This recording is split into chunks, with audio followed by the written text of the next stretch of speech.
نن سبا زموږ او ستاسو معاشره ده په فضولو بحثونو کې ځان لګیا کول او په بې ځایه مجلسو او بحثو کې لګیا کېدل. انسانیت یو مرض دی چې کله 2 کسان سره کښېني 4 کسان سره کښېني دستي پر یو خبره باندې مجلس سره روان سي.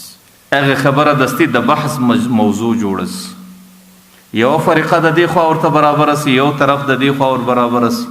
که حق دی که باطل دی دا پر خپل طرف باندې دلایل پیشي، دا پر خپل طرف دلایل پیشي. بیا په ګنټو باندې لګیا دي، بیا په وختو باندې لګیا دي، بیا پر دې باندې د اوږدې زمانې عمر تېرېږي.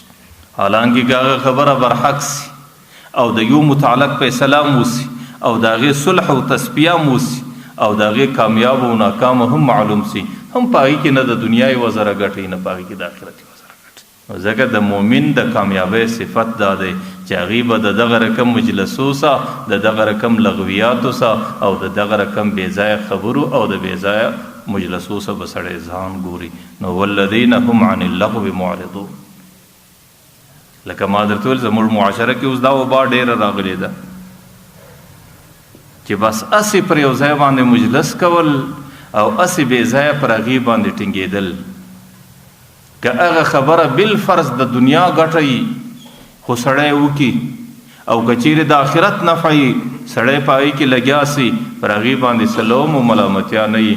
لیکن که نه د دنیا ګټه سته نه د آخرت ګټه سته، صرف د ټیم پاسي دپاره، صرف د وخت د تېرېدلو دپاره، صرف د مجلس د تازه کولو دپاره بېځایه مجلسونه، بېځایه لغویات او بېځایه بحثونه دي.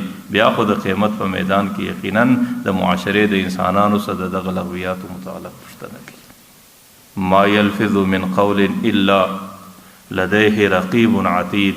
چې دا یوه خبره در دې خوله راباسي لا نګرانه فرشته ورته مقرره ده او نګرانه فرشته د دې خبرې متعلق دستي معلومات کوي او دا خبره لیکي او د دې خبرې متعلق د پیغمبر علیه صلات وسلام احادیثو سره دا معلومیږي، د قرآن د آیاتو سره د قیامت په میدان کې پوښتنه کیږي.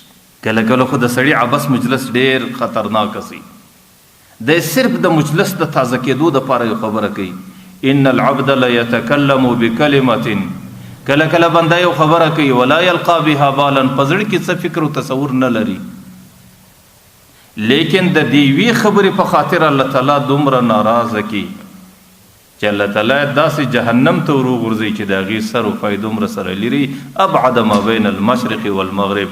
لکه مشرق و مغرب چې څومره سره لري دي د هغې سر و پای د مشرق و مغرب څوم ډېر زیات ځله لري.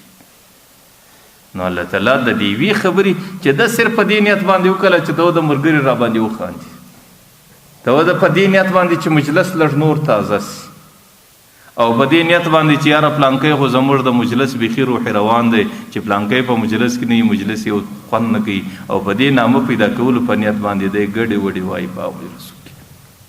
نو کله کله د الله تعالی د ذاتو د صفاتو متعلق یو خبره در خوله ځینې وځي او کله د دین متعلق یو خبره ځینې وځي، کله د علماو متعلق ځینې وځي او کله نورې خطرناکې خبرې د خولې سره وځي. ما درته ویل که نور هیڅ بد عمل نه وکړي دا یوه خبره الله تعالی د جهنم د کفایت لپاره کافي ګرځوي. نو په دې خاطر باندې زندگی کې د فضولو خبرو، د فضولو مجلسو او د فضولو کارو څخه ځان